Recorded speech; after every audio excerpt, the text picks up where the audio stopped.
โลกตั้งเป็นองค์แก้วหน่วยปฐมอภิวาทกราบก้มพระธรรมทรงผ่องใสเลิศวิไลงามงดดังสุรีแยงพื้นผู้เป็นพื้นหน้าบุญล้นพระสังโฆองค์เอกวันธนานกไปขมาก้มกราบการขอถวายความเคารพครูบาอาจารย์พระสงฆ์สมณีทุกหูทุกองค์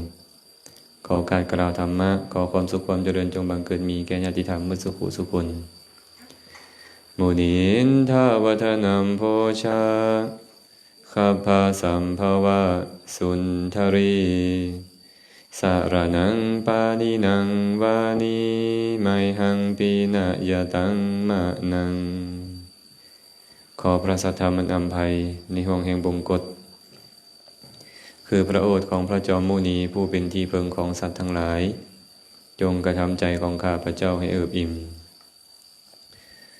สเตโสชายติสุโรสหัสเสสุจะปันดิโตวากยังสตาสหัสเสสุจะโคภาวติวานาวายะถาทันเดนะโคปาโลคาโวปาเชติโคจารังเอวังจาราจะมัจจุจะอายุงปาเชนติปานีนัง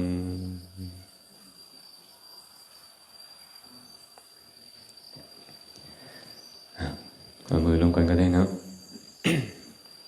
อันนี้บรรยากาศพิเศษมีญาติโยมมาหลาย ปกติแล้วก็บ่มีหลายแบบนี้มีแต่ไม่ขาวน้อยทางหลังบุแหละนะแต่งกับอาหารถวายแก่คณะพระเจ้าประสงค์มื้อนี้ก็มีญาติโยมมาจากหลายบ่อนบ่เป็นนัดกันบ่ฮะ ครอบครัวของปอกลิ้นเนี่ยกระต่ายเนาะพร้อมด้วยญาติมิตรสหายแล้วก็ทางเวียงจันทร์ทางพอดูแม่ติ๊กชื่ออย่างเดียวอาตมาก็ลืมไปแล้วนี่แม่ออกน้อยหลายๆคนหลายๆท่านเนาะที่สละเวลามาร่วมกันเจริญกุศล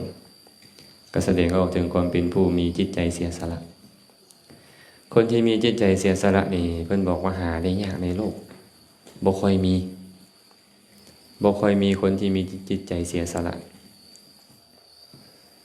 อาตมาเคยยกคาถาขึ้นมาว่าเมื่อกี้นี้ว่าสเตสุชายติสูโรสหัสเสสุจะปันติโตวากยังสตะสหัสเสสุจาโคภวติวานวาแปลว่าสเตสุในบรรดาคนเป็นร้อยชายติสูโรคนผู้ที่องอาจกล้าหาญมีเพียงหนึ่งเดียวสหัสเสสุจะปันติโตในบรรดาคนเป็นพันคนจะเป็นบัณฑิตก็มีเพียงคนเดียววากยังสตะสหัสเสสุในบรรดาคน100,000คนที่เว้าคำใดแล้วเฮ็ดตามนั้นมีเพียง1คนเท่านั้นจาโคภวติวานาวาส่วนบุคคลผู้มีจิตใจเสียสละใน100,000คนนั้นจะมีหรือบ่มียังน่าสงสัยอยู่อาจจะบ่มีเลยใน100,000คนนั้นการแสดงให้เราเห็นว่าคนที่มีน้ำใจเสียสละนี่นะหายากโยมเนาะหายากเป็นอย่างเพิ่นจึงบอกว่าใน100 คนมีคนกล้าหาญคนหนึ่งเรามาสังเกตเบิ่งในหมู่กลุ่มในสมาคมหนึ่งนี่นะคนที่จะกล้าหาญหายากบ่แม่นบ่ว่ากล้าหาญนี่ยากเนาะมันเจอคนเป็น100บ่มีพอคนที่กล้าหาญองอาจนี่นะบ่ค่อยมีแต่ถึงจะมีก็มีน้อยใน100นั้นจะมีเพียงคนหนึ่งแต่ว่าในบรรดาคนกล้าหาญเป็นพันบ่เนี่ยกล้าหาญเฮ็ดซัวได้บ่ไม่ออกมาเห็นได้บ่กล้าหาญเฮ็ดซัวเนี่ยกล้าฆ่าสัตว์บ่กล้าฆ่าคนกล้าลักขโมยกล้าฉ้อโกงมีหลายบ่เพิ่นเลยบอกว่าในบรรดาคนกล้านี่นะแม้แต่คนกล้าเป็นพันก็มีบัณฑิตเพียงคนเดียวหลายกล้าเลยพี่น้องเนาะกล้าเฮ็ดดีบางคนนี่กล้าเพียงดังกาพระพุทธเจ้าเอิ้นกล้าเหมือนกา กามันเฮ็ดแนวใดแม่ใหญ่แม่ใหญ่ท่องไปกานี่ขี้รักรอแต่ตอนเผลอนี่สวบทางหลังรถเพิ่นนี่นะคันผู้ใดก็ตามกล้าเฮ็ดซัวพระพุทธเจ้าบอกว่ากล้าเหมือนกาเนาะคนกล้าจึงมีหลายแบบสั้นคนกล้าเป็นพัน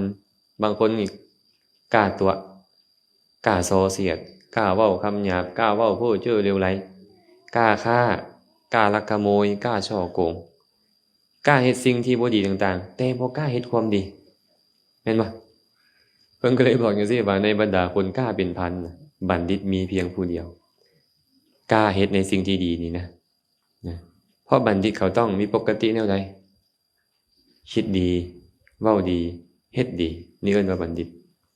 แต่ว่าบัณฑิตมีหลายแบบได้ไม่ต้องไปเพิ่นบอกว่าบัณฑิตนี่นะความชั่วของคนอื่นบ่เว้าความชั่วของคนอื่นนี่บ่เว้าถึงมีคนถามก็เว้าแต่เล็กน้อยความดีของคนอื่นบ่ถูกถามก็เว้าหากถูกถามยอมเว้าโดยพิสดารได้ความดีของตนบ่เว้าถึงถูกถามก็เว้าแต่เล็กน้อยความชั่วของตนบ่ถูกถามก็เว้าคันถูกถามก็สามารถเว้าได้โดยพิสดารนี่เอิ้นว่าบัณฑิตคันคนพาลนี่เป็นจังได๋คนพาลน่ะเว้าแต่ความชั่วของคนอื่นบ่ถามก็เว้าอย่าถามกันแล้วกันคันถามกันแม่นมืดมื้อนั่งเว้าอยู่หั่นความบ่ดีของผู้อื่นนี่แม่นบ่เป็นไปนั้นบ่ไม่ออกเวียงคันเป็นไปนั้นแสดงว่าพาลเด้อพาลแล้วความดีของผู้อื่นล่วงหลายไปมากบ่เว้าฮอดเลยหมู่ถามว่าผู้นั้นดีบ่ผู้นี้ดีบ่เว้ามาหยอมมาแหยมหน่อยนึงเว้าเต็มปากเต็มคำบ่ได้ความดีของตนน้อยเดียวก็เว้าได้หมดปีคนประเภทเนี้ยคันถึกหมู่ถามก็แม่นไหลตลอด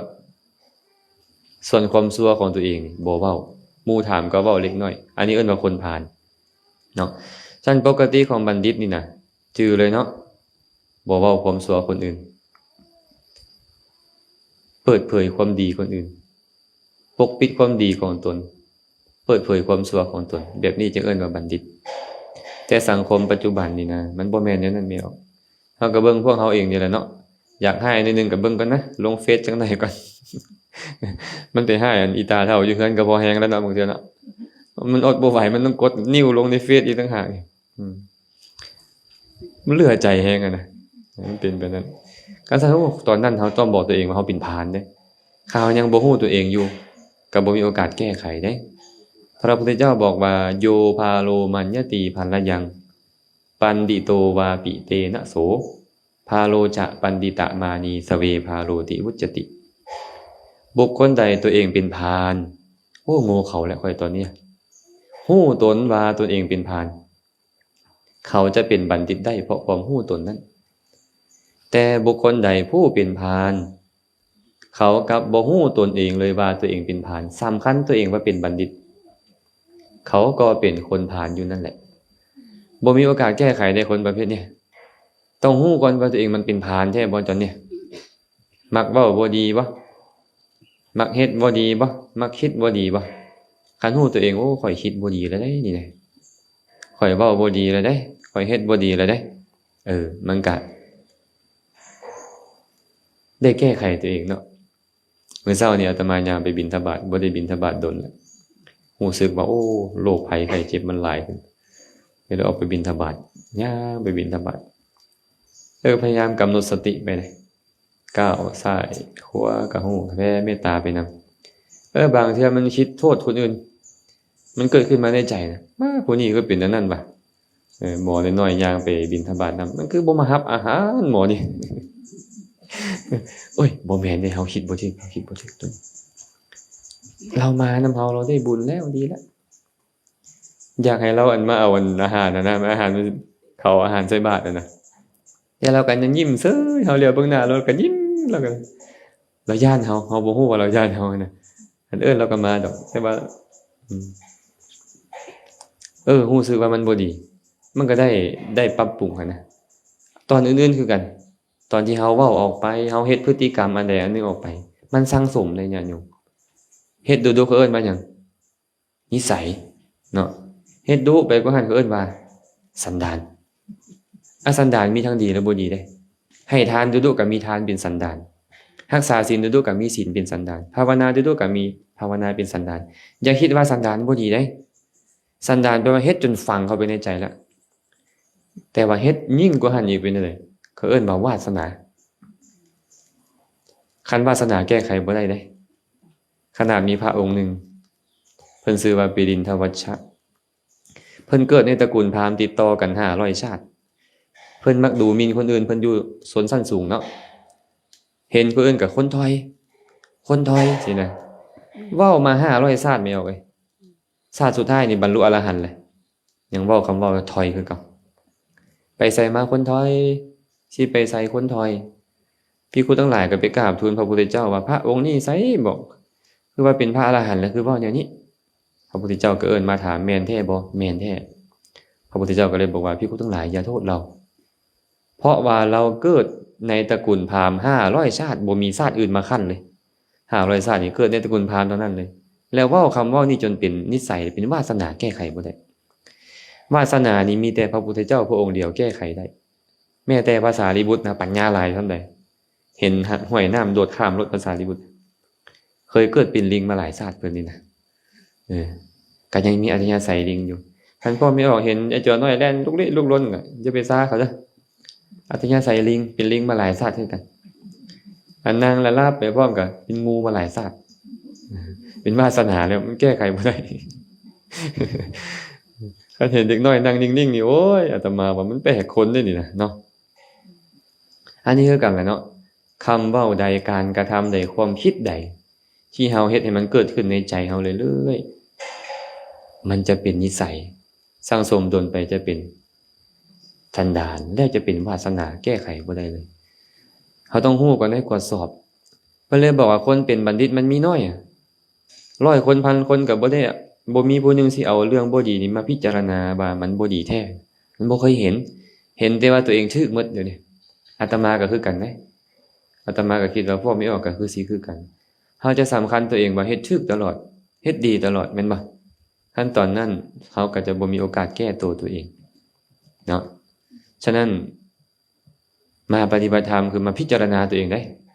พิจารณาตัวเองเป็นอย่างค่อยคือเป็นแบบนั้นค่อยคือคิดแบบนั้นโอ้แสดงว่าสติสัมปชัญญะค่อยบ่มามันบ่ดีค่อยต้องเลิกจังซี่เป็นต้นเนาะคาถาต่อไปเพิ่นบอกว่าวากายังสตะสหัสเสสุคนที่เว้าคำใดเฮ็ดแนวนั้นมีเพียง1ในแสนคนส่วนหลายแล้วพวกเฮานี่มักขี้ตัวกันล่วงหน้าบ่เป็นหยังได้อาตมานี่ฟังคำนี้มาจนเบื่อแล้วอาตมาเลยนะได้บ่ยากบาดฮอดเวลามาจะแท้เป็นจังได๋โอ้เฮานี่ไปเว้ากับผู้อื่นต่อที่เฮานี่เนาะสมมุติแม่หมอนมารับว่าเฮ็ดเวียกให้นะได้บ่แม่หมอนมื้อนี้โดยแล้วบ่มีปัญหาอาตมาไปเว้ากับออกตนญาติโยมต่อแล้วว่ามื้อนี้แล้วเด้อเป็นจังได๋บัดนี้อาตมาเสียคำเว้าอีกโอ้ยบ่มักปานใดนะคนเว้าอันใดบ่เฮ็ดตามอันนั้นเนาะเคยบ่ไม่ออกเวียงตอนจีบกับพ่อออกใหม่ๆสิฮักกันชั่วนิรันดรเป็นจังได๋ล่ะบัดเนี่ยไปกันคนละทางเพิ่นว่าตอนเพิ่นฮักกันเพิ่นบ่คิดจังหน่อยเด้เนี่ยฮักกันชั่วนิรันดรเพิ่นว่าแสดงว่าเฮาบ่เฮ็ดตามเว้าแม่นบ่ยากอยู่เด้อันนี้ญาติโยมอาตมาไปฟังข้อความนึงเขาเจ้าเว้าตอนที่เฮานี่นะเห็นขนมปังที่หนูมันไปเลียแล้วแต่เฮาบ่เห็นตอนมันเลียเฮาก็จับขนมปังมากินได้แซ่บๆบ่ตอนที่เฮาเห็นน้ำผึ้งที่แมงวันไปตอมแล้วตอมอีกแต่มันออกไปแล้วแมงวันเฮาบ่เห็นตอนมันตอมเฮาก็กินบักแซ่บๆแต่มื้อใดมื้อนึงเฮามาเห็นมันเป็นจังได๋แม่มอนโอ้ยบ่ได้แล้วบ่เอาเพิ่นว่าอันนี้คือกันตอนจีบกันใหม่ๆนี่อันใดก็บานหมดบ่เห็นเนาะคำมั่นสัญญาที่ให้กันเนี่ยมันจะเปลี่ยนแปลงไปแบบนี้คนที่เว้าคำใดเฮ็ดคำนั้นนี่มีผู้เดียวเนี่ยพระพุทธเจ้านี่เว้าอันใดเฮ็ดอันนั้นแท้ๆและศีลข้อ4นี่บ่เคยขาดตลอดสังสารวัฏที่เพิ่นสั่งสมบารมีแล้ว บ่เคยขาดเลยป้าเพิ่นเฮ็ดได้จังไดเนาะอันนี้น่าจะเอามาเป็นไอดอลเฮาเด้อไม่เอาคำเด้อข้อยเว้าอันใดข้อยจักเฮ็ดอันนั้นอันใดข้อยบ่เว้าข้อยบ่เฮ็ดแต่มันน้อยเพิ่นเลยเว้าให้หลายไว้ว่าแสนคนจะมีพอคนหนึ่งมีแม่นเฮาได้บ่แม่นพวกเฮาได้บ่หรือว่าบ่เข้าข่ายเลยพวกเฮาบ่เข้าข่ายคนผู้นี้เลยแสดงว่าเฮาก็เป็นหลายๆแสนนะพวกเฮายังบ่แม่น1ในแสนเนาะคันเฮาเฮ็ดได้ขึ้นมาเฮาจะภูมิใจเลยแม่นบ่นี่จะภูมิใจเลยเนาะสุดท้ายเพิ่นบอกว่าจาโคภวติวานาวาจาโคแปลว่าการเสียสละภวติวานาวาในแสนคนนั่นน่ะจะมีคนหนึ่งหรือบ่มีเลยแสดงว่าหายาก1ในแสนเนาะสละให้ทานคือกันได้สละเข้าของภายนอกให้เป็นทานเข้าน้ำซ้ำปลาให้หมู่ให้พวกบ่ให้พ่อให้แม่บ่ให้อ้ายให้น้องบ่ให้บ้านเมืองสังคมบ่หรือให้แก่สมณพราหมณ์บ่จังซี่หายากได้แม่ตู้เอ้ยหายากสละตนนี่ที่มันยากกว่าอีกสละตนนี่มีบ่คนสละอวัยวะตัวเองให้หมู่ได้หายากได้เนาะคันเลือดนี่ก็พอให้ได้อยู่เนาะอาตมาก็บริจาคเลือดไป10กว่าเทื่อพอมีญาติโยมบอกว่าอาจารย์ขอซะอาจารย์บ่แข็งแรงให้เซาก่อนเซาก่อนเพิ่นว่าอาตมาล่ะโอ้ยมันสิเป็นอีหยังวะแต่ว่าเขาขอก่อนครับว่าเขาขี้คร้านปัวขี้คร้านปัวก็เลยหยุดมาเป็นปีแล้วนี่เกือบปีแล้วบ่ได้บริจาคเลือดเฮาก็คิดว่าบ่โดนก็ตายแล้วนะอันใดพอให้หมู่ได้ก็ให้ไปแต่ว่าบางทีเฮาก็อยู่ลำบากเนาะอยู่ลำบากคือกันกลายเป็นโรคภูมิแพ้อาตมานี่นะ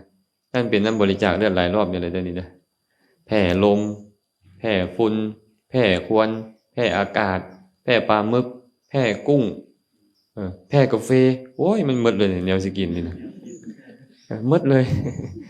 มีแต่แนวแพ้กับแพ้กินก็เห็นรสกินก็เห็นผลโรคแต่ก็กินอยู่ได้กินก็เห็นผลแสดงว่าพวกเฮาบางทีก็ได้เบิ่งตัวเองเนาะการสละก็ได้เพิ่นจึงบอกว่าเฮ็ดได้ยากโดยเฉพาะคนที่รักประโยชน์ตนนี่ก็สละประโยชน์ของตัวเองให้คนอื่นบ่ได้แต่พระสัมมาสัมพุทธเจ้านี่นะญาติโยมให้หมู่ได้ทุกอย่างเลยทรัพย์ภายนอกก็ให้ได้อวัยวะภายในก็ให้ได้ชีวิตก็ให้ได้โลกที่ฮักยิ่งกว่าแก้วตาดวงใจก็สละให้คนอื่นได้เห็นบ่ตอนเป็นเวสสันดรเนาะสู้ซกจับไปแล้วก็ตีไปต่อหน้าเหลือใจบ่ล่ะเขาตีลูกเขาไม่เอากระต่ายเอาเรื่องเอาความบ่แล้วเนาะเวสสันดรคือกันได้จับธนูมันยิงทิ่มซะบ่พามนี่นะขึ้นไปขึ้นมาค่อยหวังโพธิญาณค่อยสิไปแค่อีหยังกับเรื่องซำนี้ค่อยปรารถนาโพธิญาณปล่อยไปจนพระอินทร์ย่านเพิ่นสละเมียก็ได้ปลอมตัวเป็นพราหมณ์มาขอไว้เพิ่นก็ให้เมียเพิ่นคือเก่าแผ่นดินไหววันพุ่นน่ะแมวมอนเพราะฉะนั้นคนที่สละได้ทุกสิ่งทุกอย่างแท้ๆโดยบ่หวังผลบ่หวังจากคนอื่นเลยนี่นะมีผู้เดียวคือพระพุทธเจ้าเนาะในโลกพวกเฮาปัจจุบันนี้มันแทบจะบ่เห็นเลยคันมีจักคนนึงนี่นะอาตมาว่าสิดีหลายโดยเฉพาะคนที่มีหน้าที่ตำแหน่งเนาะที่กล้าสละประโยชน์ของตัวเองเพื่อคนอื่นได้อย่างแท้จริงนี่คันมีอยู่บ้านใดบ้านนั้นจะสงบสุขอาตมาว่ามีอยู่เมืองใดเมืองนั้นจะสงบสุขมีอยู่ประเทศใดประเทศนั้นจะสงบสุขพาสุขแน่นอนคนแบบนี้นะแต่พวกเรานี่มันบ่แม่นแบบนั้นพวกเราต้องการบางเทื่อเสียสละก็เสียสละเพื่อให้มันไปหนุนสิ่งที่เขาต้องการให้กลับมาหาเขาคือเก่าแม่นบ่อันนี้มึงดูนี่ตัณหามันห้องพื้นในใจเฮาไว้นี่ที่เฮาสละได้บ่ขาดแท้ๆนี่ให้เพื่อให้มันมีผลให้เพื่อให้มันมีผลเฮาปรารภผลแต่ความจริงแล้วการให้นี่มีผลบ่มีผลแน่นอนแต่หลายๆคนเขาบ่ปรารภเรื่องนั้น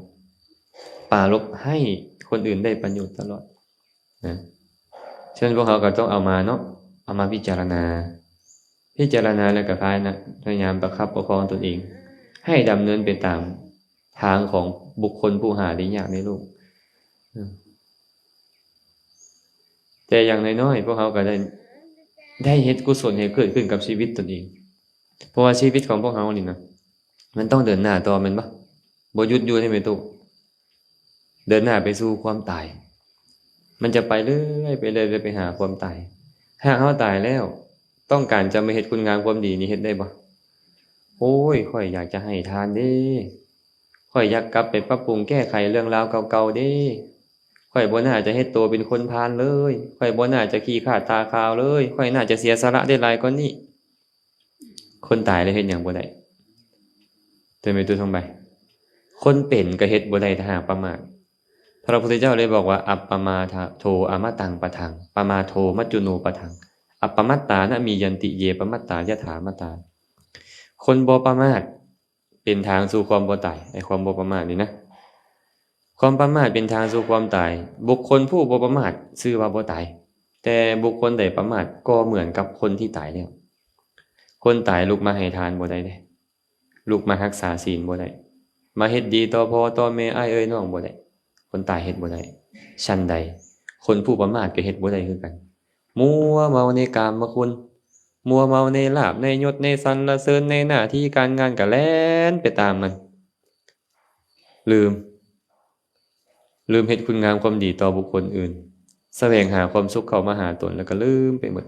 สุดท้ายก็ตายเนาะแม่เนาะตายกันพระพุทธเจ้าตรัสพุทธพจน์บทหนึ่งเอาไว้ว่ายะถาทันเดนะโคปาโล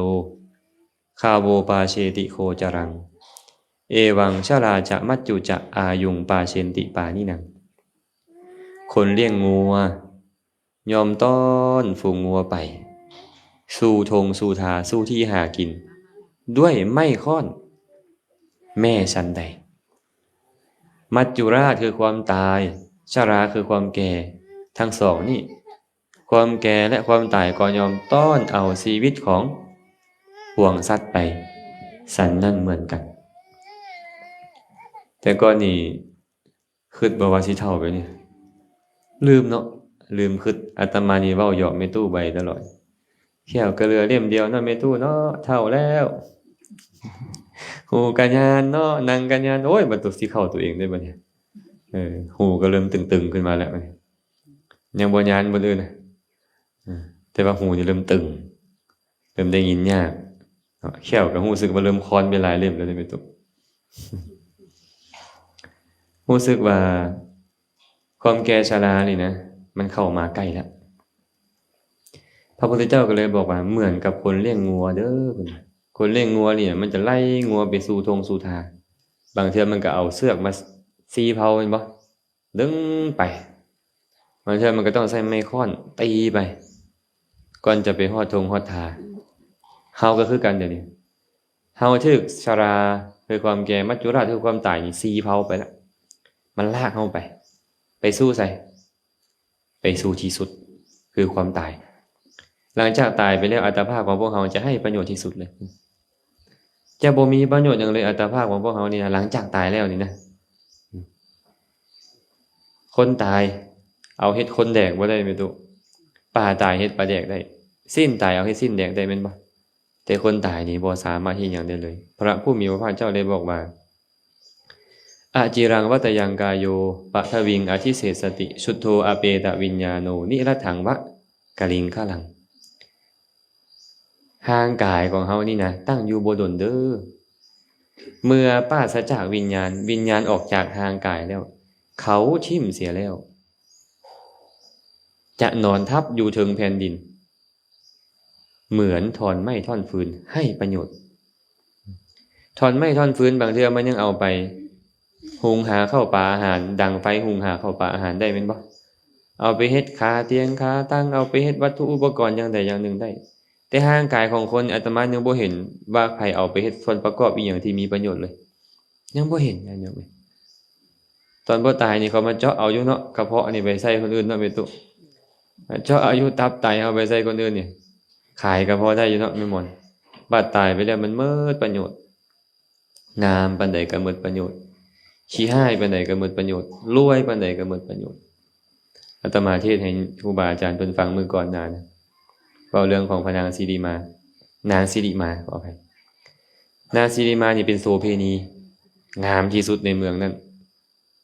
งามขนาดเลยผู้ใดที่ไปนอนนำเราเนี่ยต้องเสีย 1,000 กหาปณะซ้ำเงินปัจจุบันนี่7 ล้านบาทผู้ใดที่นอนกับเราคืนนึงนี่นะ ต้องเสียเงินให้เรา7 ล้านบาทจึงได้นอนนำเราแต่สุดท้ายเราตายแล้วพระพุทธเจ้าก็บ่ให้เผาศพเราเถื่อให้ปล่อยไว้3 มื้อแม่นบ่มันบ่มียาคือพวกเขาในสมัยก่อนเนาะเพียงแต่ตาย3 มื้อเนี่ยไม่ออกก็ตายลองคิดภาพมึงเด้อท้องจ้อยๆผอมๆก็เบ่งปากงามๆก็เวิงซึ้งออกมาลิ้นที่อยู่ในคอก็จอออกมาทางปากน้ำหนองไหลออกทางดังออกทางปากออกทางตาเริ่มทรงกินเหม็นนอนเริ่มไปจึยังมีราคาฮอดพันกหาปณะบ่บัดนี้บ่มีราคาเอาไปเป็นปุ๋ยสวนเจ้าบ่ได้บ่เป็นตาเอาไปเป็นปุ๋ยบ่ไม่เอาก็ได้บ่เอาเบิ่งแม่มันให้ประโยชน์ส่ำใดนี่ทั้งที่มื้อนึงนี่ต้องได้เงิน 1,000 กหาปณะทางกายของเรานี่นะบาทสุดท้ายแล้วให้ประโยชน์ทางกายของพวกเขาคือกันจะมีประโยชน์ก็ต่อเมื่อยังมีวิญญาณครองอยู่นี่ยังมีใจครองอยู่ใช้มันเฮ็ดความดีใช้เฮ็ดมันเป็นให้เป็นประโยชน์ตนเองให้เป็นประโยชน์ทานประโยชน์ตนเองไม่หยังประโยชน์ตัวเองบุญกุศลเนาะประโยชน์ทานก็คือคนอื่นได้อาศัยเฮาเจริญกุศลหรือดำเนินชีวิตต่อไปได้อาตมาเห็นคนบางคนนี่นะรวยแต่ว่าเฮ็ดประโยชน์ได้น้อยหน่อยสุดท้ายก็ตายทิ่มซื่อๆแม่นบ่ซื่อเขายังบ่อยากเอ่ยถึงบางคนนั่นน่ะแต่บางคนก็บ่ได้ร่ำได้รวยหยังแต่ว่าเฮ็ดแต่คุณงามความดีช่วยเหลือเกื้อกูลหมู่ตายเป็น100 ปีแล้วหมู่ยังเว้าฮอดอยู่มันคือต่างกันแท้คนเฮานี่นะแสดงว่าคุณงามความดีเป็นเหตุให้ก้าวขานถึงเนาะเป็นเหตุให้ก้าวขานถึงอาตมายังนึกอยู่เลยมื้อนั้นอาตมาไปประเทศพม่าไปเห็นเจดีย์องค์หนึ่งเจดีย์องค์นี้ชื่อว่าอุปาตสันติเจดีย์เป็นเจดีย์ที่ใหญ่กว่าสเวตากองพุ่นแหละใหญ่หลายอยู่เมืองหลวงใหม่เขาเนปยีดออาตมาก็เลยไปถามว่าแม่นผู้ใดเป็นคนสร้างนี่นะท่านชื่อบ่ผิดก็บอกว่านายพลเต็งเซ็งก็ว่าโอ้เนาะเราเป็นนายพลแล้วเราสามารถเฮ็ดเจดีย์องค์นี้ไว้ได้นี่มันสิอยู่ไปอีกจักปีเนาะเจดีย์เนี่ยเราต้องตายไปจักหลายร้อยปีแล้วคนก็ยังสิเอิ้นหาเราคือเก่าแหละเขาก็มีพระพุทธรูปองค์หนึ่งพระพุทธรูปหินอ่อนที่สูงที่สุดในโลกที่ใหญ่ที่สุดในโลกอาตมาก็เลยถามว่าอันนี้เป็นผู้ใดสร้างนายพลมินออนไลน์เขาโอ้นายพลนี่มีทั้งดีทั้งร้ายด้วยนี่เนาะแต่ว่าเรายังเฮ็ดความดีไว้เลยยังเฮ็ดความดีไปอยู่เราตายไปคนก็สิเว้าเรื่องนี้ของเราอยู่นำ เรื่องอื่นก็คนก็สิเว้าคือกันแล้วกลับมานึกถึงบ้านเฮาพระเจ้าไสยเศรษฐาธิราชสร้างพระธาตุหลวงเวียงจันทน์เอาไว้400 กว่าปีแล้วแต่ยังมีคนจื้อซื่อเพิ่นได้เสยเนาะยังมีคนจื้อซื่อเพิ่นได้เสยคนที่ตายพร้อมเพิ่นนั่นน่ะในยุคเพิ่นนี่หลายร้อยหลายพันคนยังมีคนจื้อซื่อบ่บ่เป็นหยังคือเป็นจังซั่นบ่มีอุปการะคุณที่ปรากฏเด่นชัดแม่นบ่แม่นด้านชีวิตของพวกเฮานี่นะให้ลูกหลานเฮาภูมิใจพร้อมได้ตายไปแล้วให้ลูกหลานภูมิใจโอ้พ่อข้อยแม่ข้อยตอนเพิ่นยังอยู่เว้เพิ่นเว้าแต่แนวดีๆเฮ็ดแต่แนวงามๆเด้มักช่วยเหลือเกื้อกูลบ้านเมืองสังคมเด้เพิ่นพาข้อยเฮ็ดแบบนี้เด้พาข้อยเฮ็ดแบบนั้นเด้รุ่นลูกรุ่นหลานรุ่นเหลนมาก็ยังภูมิใจอยู่ที่มีบรรพบุรุษแบบนี้แม่นบ่คันนึกถึงยามใดโอ้ยบรรพบุรุษคนนี้เนี่ยนี่แหละเฮ็ดอันนี้บ่ดีนั่นแหละเฮ็ดอันนั้นบ่ดีโอ้บ่อยากบ่ฮู้ว่าจะเอาหน้าไปไว้ไสเนาะญาติโยมเนาะอันซั่นเนาะก็น่าจะบ่ได้เว้าอีหยังลงหลายภายมากก็ฝากธรรมะสั้นๆให้ญาติโยมนำไปพิจารณาว่าชีวิตของพวกเฮานี่มันน้อยถือความแก่ชราถือความตายซักนำไปอยู่บ่ดนพวกเฮาก็จะหมดความเป็นอยู่คือหมดชีวิตร่างกายนี่ก็จะให้ประโยชน์เฮ็ดอันใดให้มันพิจารณาเบิ่งประโยชน์เนาะเฮ็ดให้ดีๆเฮ็ดแต่กรรมที่ดีงามเอาไว้พยายามฝึกเป็นคนเสียสละบางเทื่อต้องเสียสละของภายนอกไม่ออกเวียงบางเทื่อต้องสละกิเลสของตัวเองก็ต้องสละคือกันเด้โกรธมันได้หยังโกรธหมู่นี่สละมันซะ เขามาเฮ็ดบ่ดีกับเฮาเอาก็บ่เป็นหยังสละมันทิ่มซะเขามาเอาของฮักของห่วงแหนเฮาไปก็แล้วแต่เขาซะปล่อยเขาซะมันสละกิเลสไว้นี่มันอยู่ไงสบายเนาะสละของภายนอกก็ถือว่ามีคุณาประกอบหลายแล้วแหละมีดีแล้วแต่หากสละกิเลสภายในได้จะดีหลายท่านครูบาอาจารย์ก็ตามญาติโยมก็ตามที่พากันมาเฮ็ดปัจจุบันนี่ก็สละสิ่งภายนอกเพื่อที่จะกำจัดสิ่งที่บ่ดีในภายในของเราไปถามว่าให้ทานกำจัดหยังความขี้ทีแม่นบ่ความขี้ทีเด้สมทานศีลกำจัดหยังกำจัดกายวาจาที่มันบ่งามเจริญภาวนาก็คือกำจัดกิเลสในภายในให้มันเบาลงอ่อนกำลังลงคันกิเลสในภายในอ่อนกำลังลงสุขหลายขึ้นญาติโยมเฮาบ่ได้มีความสุขย้อนมีเงินหลายเดี๋ยวนี้เฮามีความสุขย้อนกิเลสเฮาน้อยลงความยินดีพอใจในสิ่งที่มีมันหลายขึ้น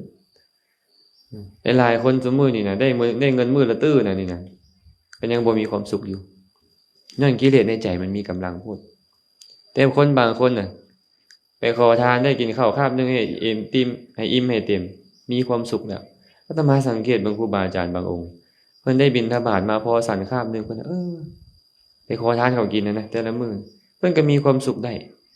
บาดพวกเฮาแล้วมีเงินหลวงหลายภายมาพวกเฮาบ่มีความสุขได้นี่อาตมาว่าขาดทุนได้นะอย่าให้ขาดทุนเด้อไม่เอาก็ตายเด้อลงทุนหลายแล้วอย่าให้ขาดทุนก่อนจะได้เป็นมนุษย์นี่ลงทุนหลายได้ต้องเฮ็ดบุญมาหลายได้จึงได้เป็นมนุษย์นี่นะมีอวัยวะสมบูรณ์เนี่ยเนาะมีอยู่มีกินเพียงพอในการดำเนินชีวิตเนี่ยอาตมาว่าเฮามีทุนมาดีก็ให้ใช้ทุนนี้ต่ออย่าให้ขาดทุนเนาะเอาละก็พอสมควรแล้วขออนุโมทนาบุญนำญาติโยมมุสุขุสุคนขอให้บุญกุศลนี้จงเป็นปัจจัยอำนวยไว้ใส่ให้ทุกคนทุกท่านจงได้ประสบพบเจอแต่ความสุข